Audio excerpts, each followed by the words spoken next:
podcast Ler Natal Sinistro.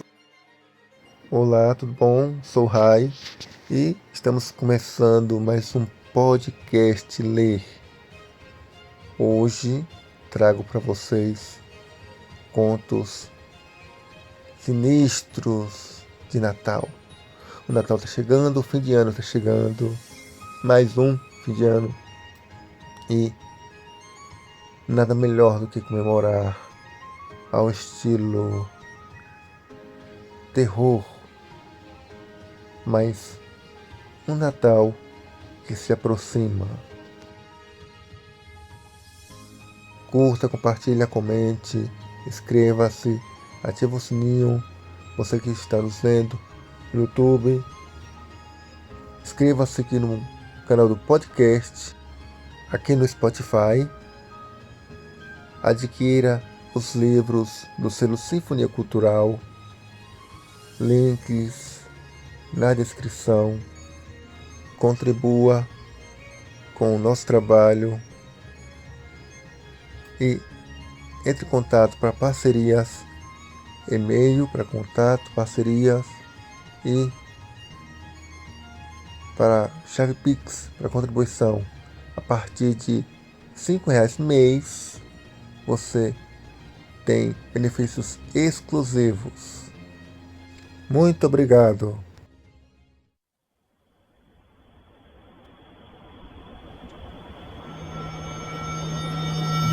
Sempre preferi estar entre os mortos do que entre os vivos. Ser coveiro não é tão sinistro quanto parece. Faz a gente ver o quanto a vida é passageira.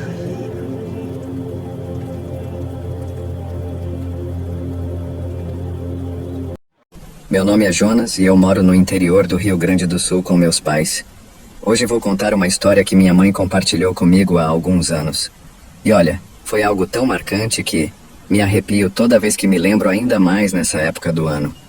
O incidente que ela me contou aconteceu numa véspera de Natal, há cerca de 30 anos.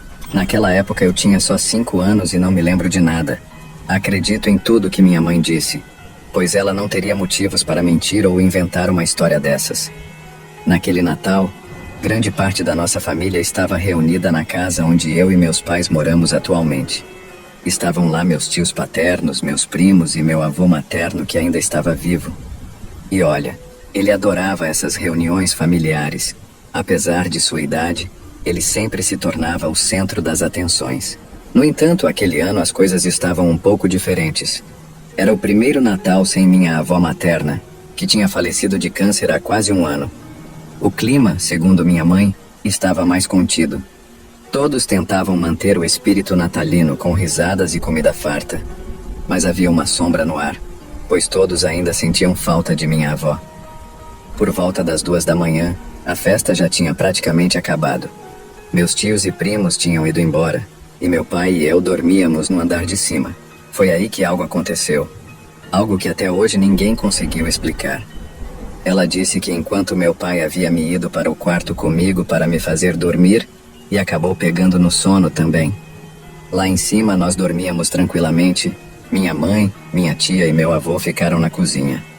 Eles conversavam enquanto terminavam de organizar a louça e arrumar a mesa. Minha mãe sempre descreve esse momento com detalhes. Ela conta que eles falavam baixinho, tentando não fazer barulho para não nos acordar, e que era um daqueles raros instantes tranquilos em que a casa parecia exalar uma paz profunda. Mas por volta das 2:30 da manhã, um barulho alto pegou a todos de surpresa.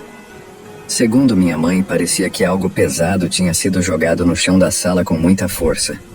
O som foi tão forte que ela achou que meu pai e eu acordaríamos, e ela parou imediatamente o que estava fazendo. Ela se lembra de ter olhado para minha tia e meu avô, que também todos ficaram paralisados no mesmo instante. Os 3 se entreolharam, confusos e assustados. O barulho parecia ter vindo da sala, que ficava bem próximo da cozinha. Apesar do estrondo, nenhum de nós que estávamos dormindo acordou. Minha mãe diz que estranhou isso, já que o som era impossível de ignorar. Ainda com medo, eles foram verificar o que tinha acontecido. Minha mãe foi na frente, seguida por minha tia e meu avô. O clima era tenso, e todos andaram com passos lentos em direção à sala, tentando não fazer barulho, embora não fizessem ideia do que os esperava. Quando chegaram na porta da sala, o que viram os deixou completamente sem palavras.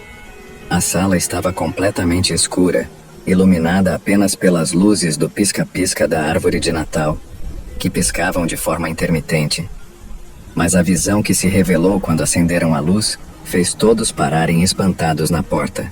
A árvore de Natal, que deveria estar firmemente no canto da sala, estava caída no chão, partida ao meio. Os enfeites estavam espalhados por todos os lados. Bolas quebradas, os fios de pisca-pisca soltos e o tapete coberto de cacos. A estrela que sempre ficava no topo da árvore estava jogada do outro lado da sala, como se alguém ou alguma coisa a tivesse arrancado e lançado longe. Minha mãe diz que naquela hora sentiu um arrepio inexplicável em seu corpo. O que mais a deixou perplexa foi que a base da árvore, uma lata de tinta dessas de 20 litros, sabe? Estava cheia de areia e servia para manter a árvore firme naquele local. Estava tombada. Não havia sinais de que ela tivesse sido empurrada ou derrubada acidentalmente. Parecia que alguém tinha levantado a árvore junto com a lata, com uma força imensa e jogado-a no chão. Mas quem? Minha mãe olhou em volta, esperando encontrar alguma explicação. As janelas não estavam quebradas, as portas estavam todas trancadas. Não havia qualquer coisa que indicasse que alguém havia invadido a casa. Enquanto analisavam o ambiente, minha tia começou a chorar baixinho, e meu avô, sempre tão firme, ficou em silêncio, olhando aquela cena. Eles estavam assustados, mas ninguém conseguia expressar em palavras o que sentiam. Minha mãe, tentando manter a calma, deu um passo para dentro da sala e começou a recolher alguns dos enfeites. Foi então que de repente um pensamento lhe atravessou a mente. Ela se lembrou da minha avó. Todos os anos o Natal era comemorado em sua casa, e minha avó era a única que decorava a árvore de Natal. Ela sempre insistia em fazer isso sozinha, dizendo que era uma tradição dela. Ninguém podia sequer tocar nos enfeites, muito menos colocar a estrela no topo. A estrela era um símbolo especial para ela, e minha mãe sempre achou que aquilo era uma forma de marcar a presença dela na celebração. Mas por que agora aquilo vinha à tona? Será que era minha mãe e estava tentando se comunicar? Ela pensou, para ela aquela ideia parecia um tanto quanto absurda, mas era impossível ignorar. Havia alguma coisa naquela sala, algo que todos ali podiam sentir, mas ninguém conseguia explicar. Minha mãe pensou por um momento, segurando uma das bolas quebradas nas mãos. O silêncio na sala era quase absoluto. Meu avô, que sempre foi um homem religioso, mas que nunca foi de acreditar em qualquer coisa sobrenatural, finalmente quebrou o silêncio. Isso não faz sentido. Quem faria uma coisa dessas?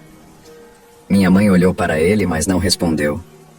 No fundo, ela sabia que não devia falar nada, pois estava evidente que ninguém tinha entrado na casa. E de alguma forma, a lembrança da minha avó se fazia cada vez mais presente.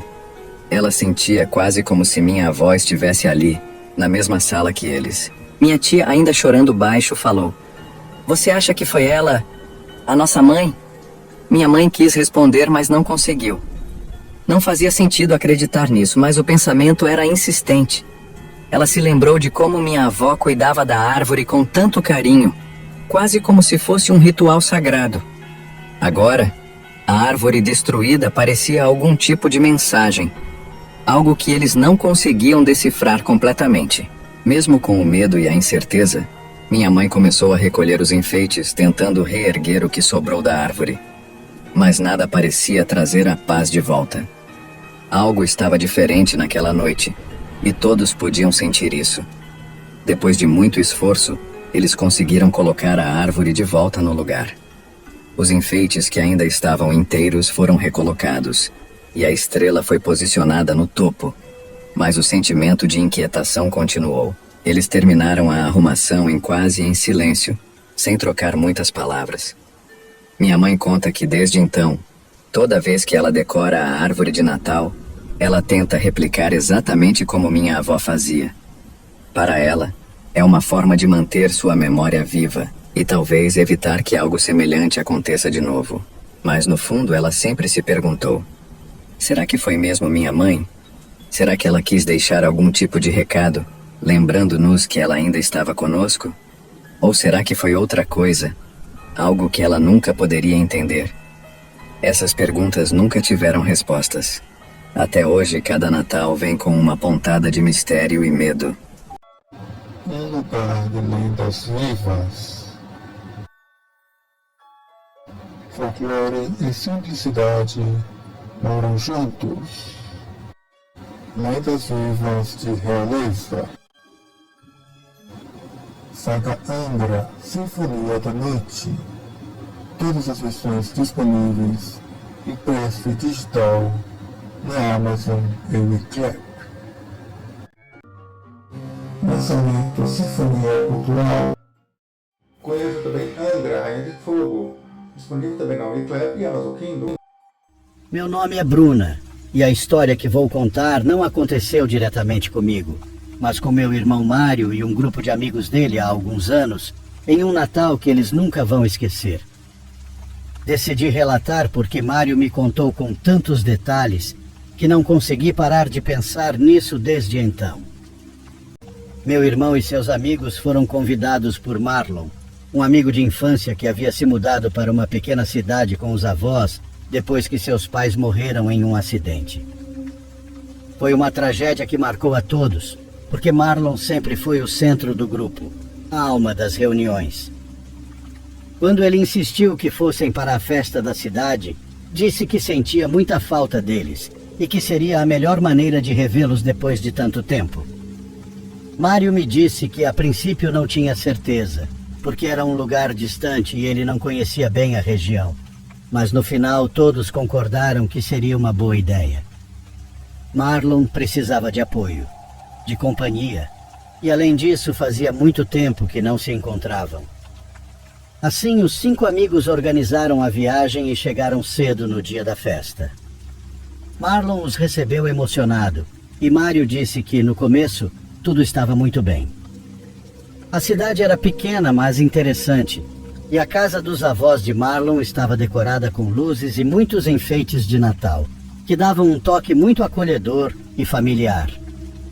Eles ficaram felizes de ver Marlon em um ambiente tão confortável, especialmente depois de tudo o que havia acontecido. A festa também foi muito agradável, com comida, bebida, tudo o que se espera de uma reunião assim. Mas conforme a noite avançava, algo começou a parecer estranho.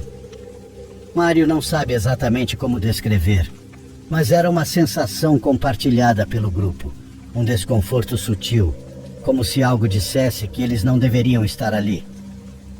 É como se o ambiente tivesse mudado de repente. Não sei, como se de repente toda a cidade ficasse mais fria, mais silenciosa, disse meu irmão. Por volta das 11h30 da noite, os 5 decidiram que já era hora de voltar para a cidade. Marlon se despediu com um sorriso, mas Mário jura que no momento em que estavam indo embora, a expressão dele mudou, como se ele também quisesse dizer algo, mas não disse. Eles entraram no carro e no início tudo parecia bem. Eles confiaram na memória para o caminho de volta, mas logo perceberam que tinham pegado um desvio errado, provavelmente por causa da neblina, que a princípio atribuíam à fumaça dos fogos de artifício no ar. Tentaram usar os telefones, mas não havia sinal. Nesse momento a neblina estava tão densa que mal conseguiam enxergar além de alguns metros.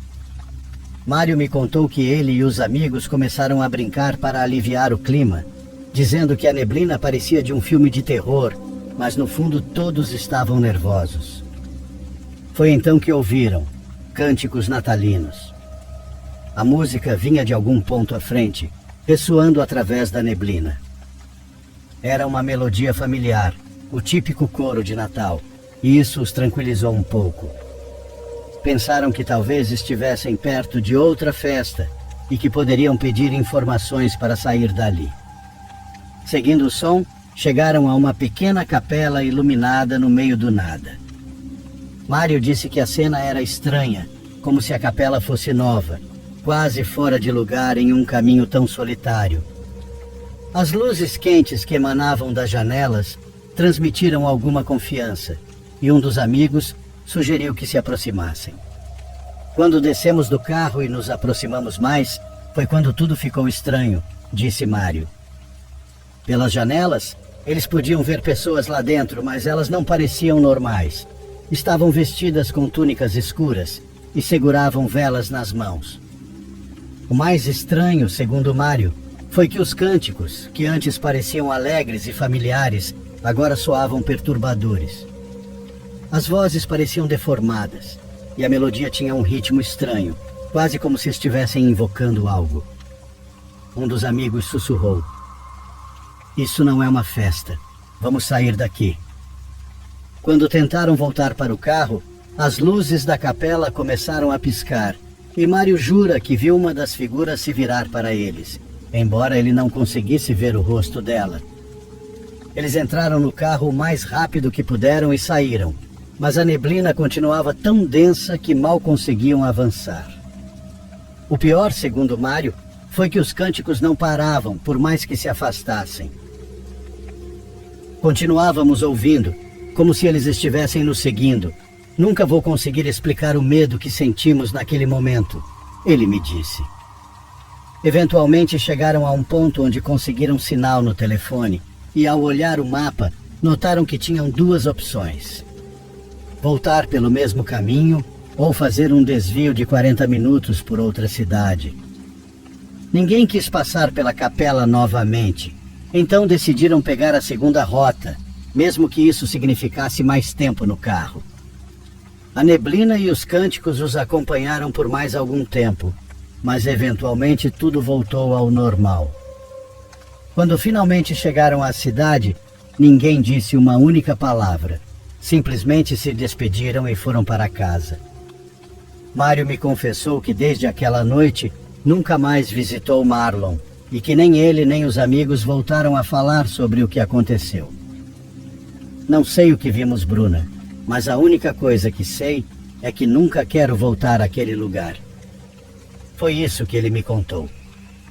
Até hoje, Mário se recusa a dar mais detalhes, mas sempre que começam as épocas de cânticos natalinos, percebo que há algo nele que o impede de aproveitá-los.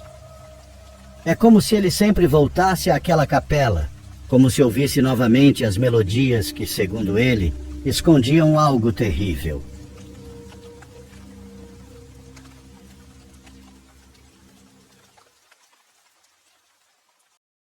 Sonho que se sonha só. É só um sonho que se sonha só, mas sonho que se sonha junto é realidade. Mendigo de Sonhos. Lançamento selo Sinfonia Cultural do escritor e youtuber Raimundo Monteiro. Digital impresso, já à venda na Amazon e Weeclap.